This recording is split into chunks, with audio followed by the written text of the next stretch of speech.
Tenemos que decir que los datos son desastrosos para nuestra comunidad autónoma. Yo no sé cómo el Gobierno los argumentará. Seguro que, como casi siempre, intentarán positivizar unos datos que son francamente malos. No hay por dónde cogerlos. Nuestra comunidad autónoma tiene más parados que hace un año. En términos interanuales ha crecido el paro bastante. Ya tenemos 130.000 personas paradas en nuestra comunidad autónoma.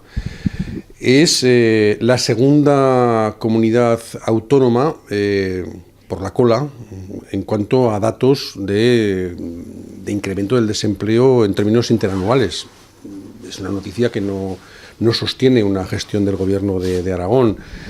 La población, la ocupación está bajando de una manera notable, también la segunda comunidad autónoma con mayor caída de ocupación. Y además hay una mala noticia que tiene riesgos de futuro, y es que la población activa está disminuyendo. Y la población activa está disminuyendo mucho más en las mujeres. El incremento, el decrecimiento, la disminución de la población activa es el doble en las mujeres que en los hombres. Eso quiere decir que hay un desánimo grande, que el factor de género está afectando mucho en la crisis, y es muy mala noticia que baje la población activa y que sobre todo se esté cebando en los sectores femeninos.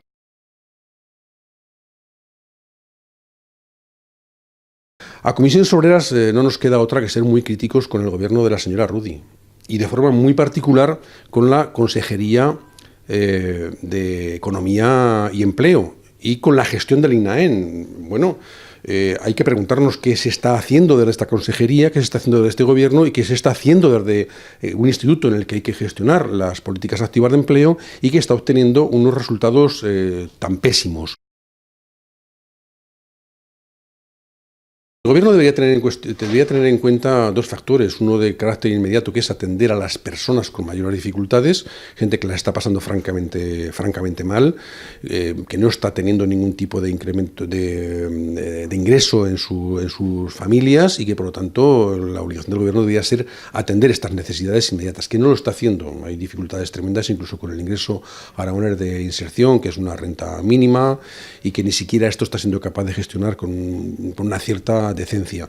Y además de tener en cuenta las necesidades inmediatas de la población, que más dificultades está teniendo, debería tener en cuenta el salvar nuestro sistema productivo. Tampoco está siendo capaz de hacer nada, absolutamente nada, ni siquiera algo tan elemental como podía ser el forzar mínimamente o gestionar de las entidades de crédito que pudieran derivar un cierto crédito hacia nuestras pequeñas y medianas empresas para salvar empleo, para iniciar un proceso de actividad, para inducir un poquito más el consumo. Ni siquiera está haciendo nada en esa dirección. Por lo tanto, el Gobierno de Aragón tiene posibilidades. Una vía es la de atender a las necesidades de las personas, políticas sociales, y otra vía es la de estimular y la de pensar en el futuro del sistema productivo, pensando en el relanzamiento de nuestra economía, de la economía aragonesa.